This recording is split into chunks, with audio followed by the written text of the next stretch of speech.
Pagar de bonzinho está te destruindo. 5 segredos estoicos que vão sacudir sua mente. Introdução.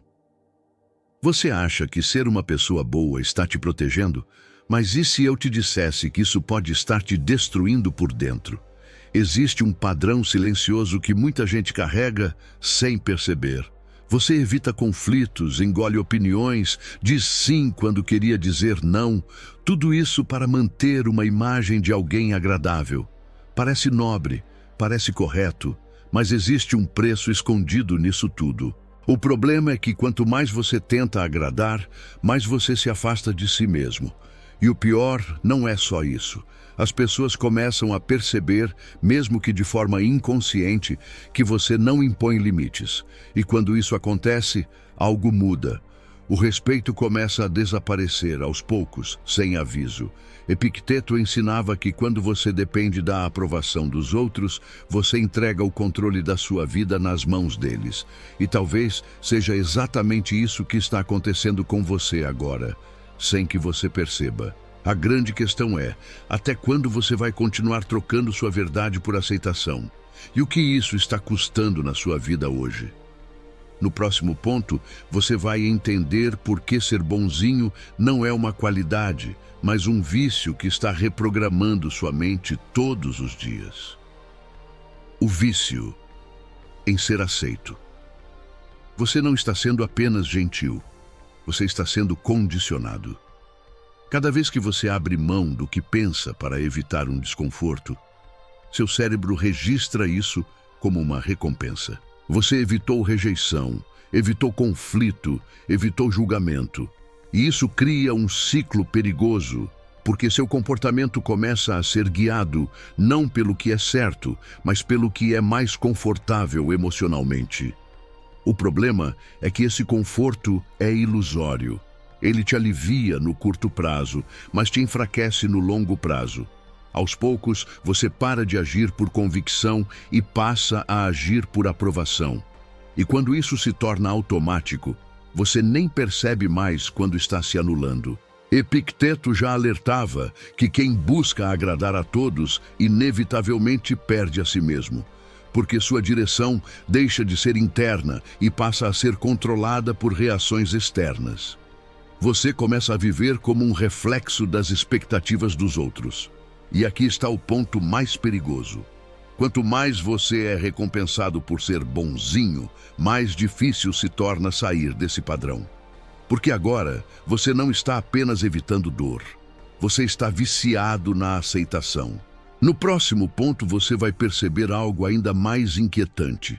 A forma como você tenta agradar pode ser, na verdade, uma tentativa inconsciente de controlar tudo ao seu redor. A ilusão de controle através da agradabilidade. Você acredita que está evitando problemas, mas, na verdade, está tentando controlar como os outros reagem a você.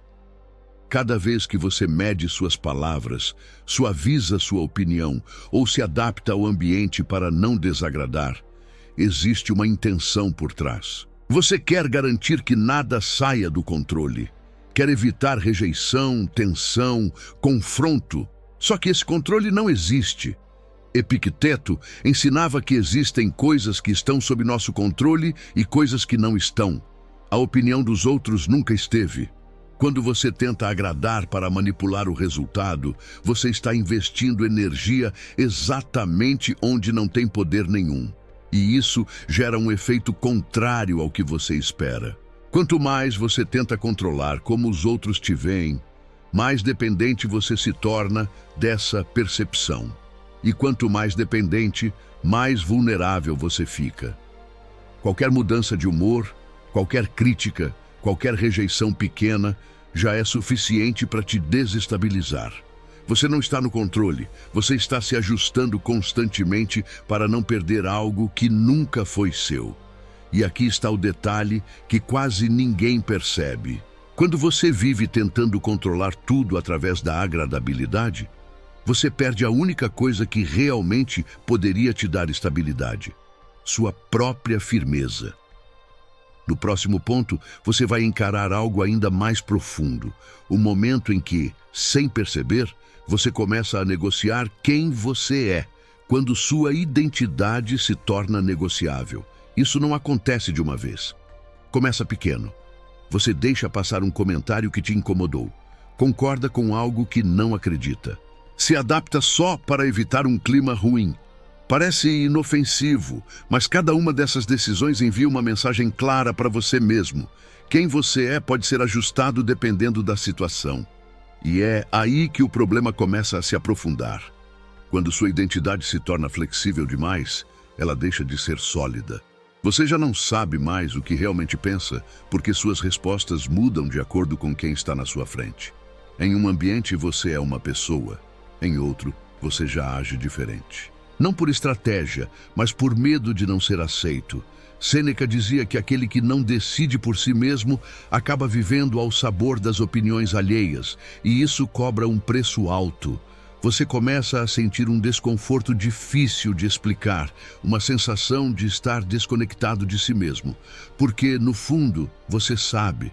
Cada vez que você se adapta demais, você perde um pedaço da sua própria integridade.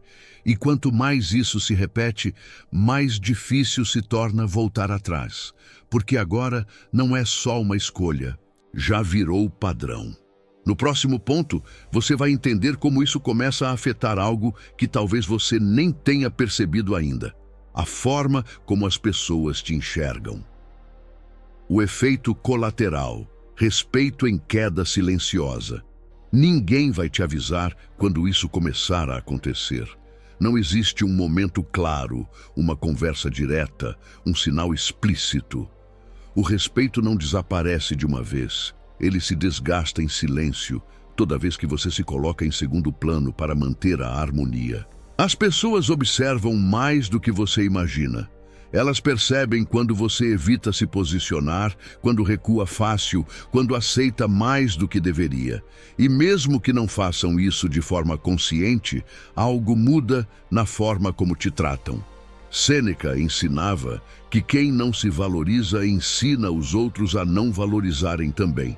E é exatamente isso que acontece aqui. Quando você não estabelece limites, você define um padrão. E esse padrão autoriza os outros a irem cada vez mais longe. O mais perigoso é que, por fora, tudo parece normal. As relações continuam, as conversas acontecem, mas existe uma diferença sutil. Você começa a ser menos ouvido, menos considerado, menos levado a sério. E quanto mais você tenta compensar isso, sendo ainda mais bonzinho, mais acelera esse processo. No próximo ponto, você vai perceber uma armadilha ainda mais profunda. Aquilo que você chama de paz pode estar sendo o motivo da sua fraqueza. O auto-engano da paz que te enfraquece. Você diz que quer paz, mas o que você chama de paz pode ser apenas ausência de confronto. Você evita discussões, evita dizer o que pensa, evita qualquer situação que possa gerar desconforto. E por um momento, isso parece funcionar. Tudo fica calmo, ninguém se incomoda, ninguém reage, mas essa calma tem um custo. Toda vez que você se cala para evitar um conflito, você cria um conflito interno. Você segura palavras, engole reações, ignora limites que foram ultrapassados. E isso não desaparece. Isso se acumula, vira tensão, vira irritação, vira desgaste emocional. Marco Aurélio refletia em Meditações de Marco Aurélio, livro 2, parágrafo 1, que a mente deve agir com retidão, sem se curvar ao que é contrário à sua natureza. Quando você se cala por medo, você faz exatamente o oposto disso. Você se afasta da sua própria integridade. E o resultado começa a aparecer de formas sutis.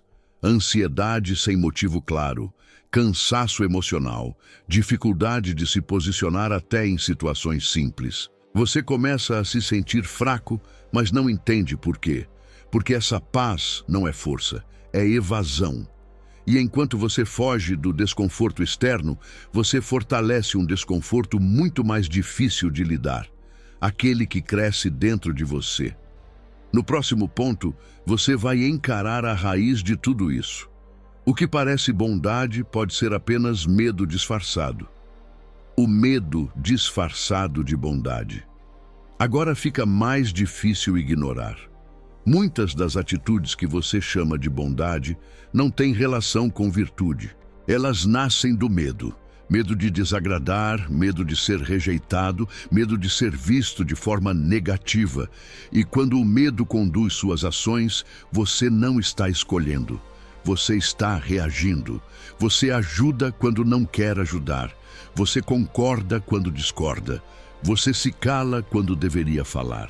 E tudo isso parece correto na superfície, mas no fundo existe uma tensão constante, porque você sabe que não está sendo verdadeiro. Marco Aurélio reforçava em Meditações de Marco Aurélio, livro 5, parágrafo 20, que a integridade não pode depender da aprovação externa. Quando você age por medo, sua referência deixa de ser interna. Você passa a medir suas atitudes pela reação dos outros, não pelos seus próprios princípios. E isso cria um ciclo difícil de romper. Quanto mais você evita o desconforto de se posicionar, mais esse desconforto cresce. E quanto mais cresce, mais você foge dele. Só que existe um ponto em que isso começa a pesar demais. Um momento em que você percebe que está vivendo uma versão reduzida de si mesmo. E é exatamente aí que tudo pode mudar. No próximo ponto, você vai chegar no momento decisivo. O instante em que você para de pedir permissão para existir. O dia em que você para de pedir permissão para existir. Existe um momento em que você percebe que continuar do mesmo jeito não é mais uma opção. Não porque alguém te disse, mas porque algo dentro de você cansou. Cansou de se ajustar, de se calar, de se diminuir para caber nas expectativas dos outros. Esse é o ponto de virada. Você começa a entender que viver tentando agradar nunca te deu segurança de verdade. Só te manteve preso. Preso a opiniões, preso a reações, preso a uma versão sua que nunca foi completa. Epicteto ensinava que a liberdade começa quando você assume o controle sobre suas próprias escolhas. E isso exige coragem. Coragem para dizer não sem se explicar demais. Coragem para sustentar suas opiniões mesmo quando não são aceitas. Coragem para ser visto como alguém firme e não apenas agradável. Aqui, algo muda dentro de você. Você para de negociar sua essência. Para de se moldar para evitar desconforto e começa a agir com base no que acredita, não no que esperam de você. Isso não significa se tornar frio ou indiferente. Significa se tornar sólido. Significa agir com respeito, mas sem se abandonar no processo. E finalmente você entende uma coisa que muda tudo. As pessoas podem até não gostar das suas escolhas, mas passam a respeitá-las. E mais importante do que isso, você passa a se respeitar. Conclusão. Você passou tempo demais tentando ser aceito, tentando evitar rejeição, tentando manter uma imagem que agradasse a todos. Agora fica claro o custo disso. Não foi leve, não foi pequeno. Foi a sua própria identidade sendo deixada de lado, decisão após decisão. A verdade é simples e direta. O mundo não respeita quem se abandona. Enquanto você continuar dizendo sim para tudo, continuará dizendo não para si mesmo. Enquanto continuar evitando desconforto, continuará adiando a vida que poderia estar vivendo com firmeza e clareza. Sêneca já alertava que uma vida guiada pela opinião dos outros nunca será realmente sua. E isso não é apenas filosofia, é prática. É escolha diária. A partir daqui, você tem duas opções. Voltar para o automático, continuar agradando, continuar se adaptando, continuar sendo alguém fácil de ignorar. Ou assumir o desconforto de se posicionar, de estabelecer limites, de sustentar quem você realmente é. Porque no fim, não é sobre ser aceito, é sobre não se perder. E a pergunta que fica é direta. Você vai continuar pedindo permissão para existir ou vai começar a viver como alguém que sabe exatamente o seu valor?